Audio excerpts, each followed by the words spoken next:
बिस्मिल्लाहिर्रहमानिर्रहीम, अस्सलाम वालेकुम। मैं हूं कैसर अहमद राजा। उम्मीद है आपकी तबीयत बिल्कुल ठीक होगी। एबायोजेनेसिस, क्या गैर जिंदा चीज़ से ज़िंदगी वजूद में आ सकती है? इवोल्यूशनिस्ट्स ये समझते हैं कि बग़ैर किसी इंटरवेंशन के, बग़ैर किसी डायरेक्शन के और गाइडेंस के वजूद में आ सकती है ना। पाकिस्तान में भी दो भाई हैं जिन्होंने सेल्फ प्रोक्लेम किया हुआ है कि साइंस का भार उन्होंने अपने सर पे उठाया हुआ है। वो भी यही बात कहते हैं। वेल, एग्जैक्टली क्या कहते हैं? Let's hear them out.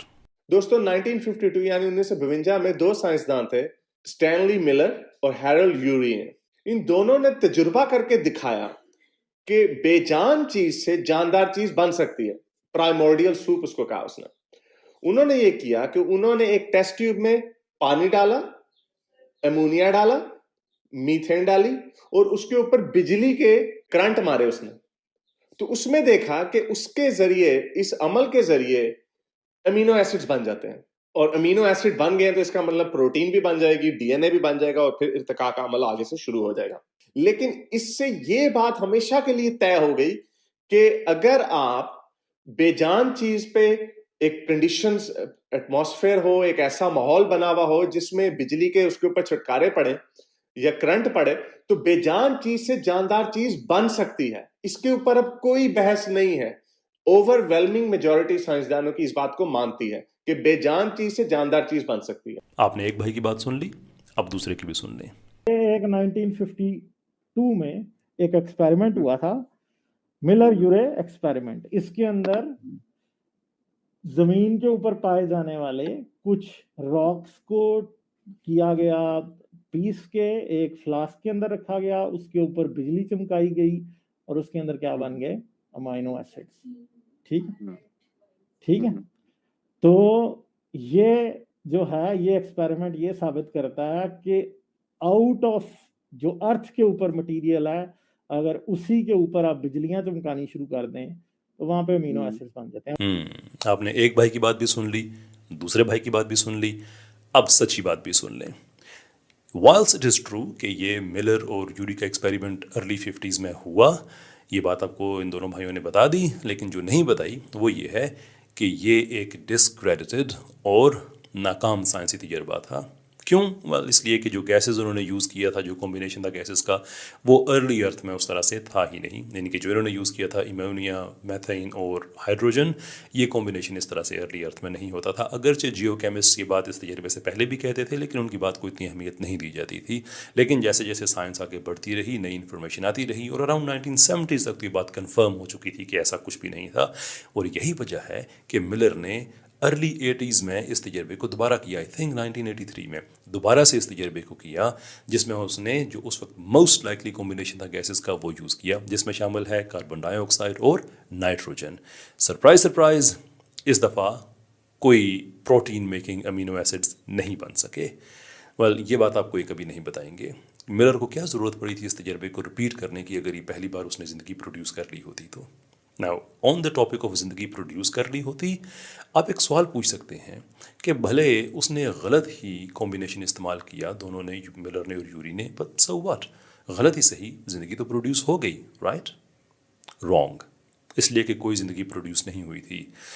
कुछ ज़िंदगी के लिए एसेंशियल जो बिल्डिंग ब्लॉक्स हैं, उनमें से एक यानी कि अमीनो एसिड बना था। Amino acid is not life. ये ज़िंदगी नहीं होती, ये सिर्फ एक हार्डवेयर है। इन अदर वर्ड्स आप ये कह सकते हैं कि मुख्तलिफ़ तरह के आप जो मेटल्स हैं और ग्लास है उसको इकट्ठा करके आप किसी मोबाइल फ़ोन का हार्डवेयर बना सकते हैं, एक मोबाइल फ़ोन बना सकते हैं। लेकिन जो उसका ऑपरेटिंग सॉफ्टवेयर है, उसके ना होने की वजह से ये मोबाइल फ़ोन ज़िंदा नहीं है, सो टू स्पीक। तो वो जो ऑपरेटिंग सॉफ्टवेयर है, वो जो ज़िंदगी है, वो नहीं बनी। और साइंसदान लगे हुए हैं, दिन रात तजर्बात कर रहे हैं, but so far nothing has happen. ये तो अर्ली 50s की बात है, अब तो बहुत ज़्यादा सोफिस्टिकेटेड टेक्नोलॉजी हो चुकी है, लेकिन इसके बावजूद ज़िंदगी नहीं बन सकी। अमीनो एसिड्स आप बना सकते हैं with a lot of wrong gases combination, this तरह दी अदर, पॉसिबली प्रोटीन्स बना सकते हैं, लेकिन ज़िंदगी ज़िंदगी नहीं है। तो ये गलत इन्फॉर्मेशन है कि इस तरह से उन्होंने ज़िंदगी बना ली थी। और इंटरेस्टिंग बात यहाँ पे ये है कि हारिस ने एक्चुअली अपने वीडियो में इस चीज़ को एक्सेप्ट भी किया। अब अमीनो एसिड इटसेल्फ जानदार चीज नहीं है, लेकिन वो ऑर्गेनिक मटेरियल है। But then the question is कि अगर आपको ये बात पता है तो फिर आपका आर्गूमेंट क्या है? जब आपको पता है कि जिंदा नहीं है, देन प्रूफ क्या दे रहे हैं आप? क्या दावा कर रहे हैं।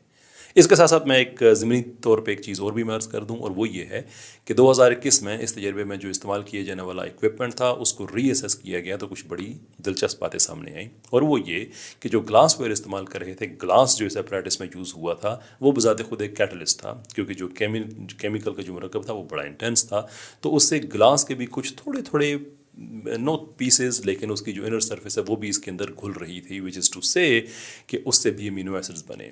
ना how do we know that?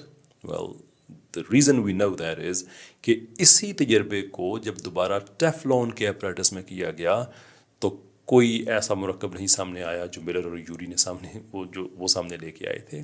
So no, ये जो आखिरी बात है मैं इस पर मैं एक बात मैं कहना चाहूँगा कि चूँकि मैं इन दोनों भाइयों की ये जो खुद साख्ता साइंस है या जो एवोल्यूशनिस्ट की खुद साख्ता साइंस है जिसको ये प्रमोट कर रहे हैं, मैं उसको एक्सपोज कर रहा हूँ, तो जो मैंने आखिरी इन्फॉर्मेशन आपके साथ शेयर की है ये इसका हिस्सा नहीं है, ये मैं ज़मीनी तौर पे अर्ज़ कर रहा हूँ। इसलिए कि एक तो ये 2021 के अवाखिर में आई है और मेरा ख्याल है कि इन दोनों की वीडियोज़ जो हैं वो पहले के हैं, और इवन अगर पहले के ना भी होते तो फिर भी अगेन ये पॉसिबल नहीं है कि आप हर वक्त साइंस के साथ अप टू डेट रहें, कोई भी नहीं हो सकता।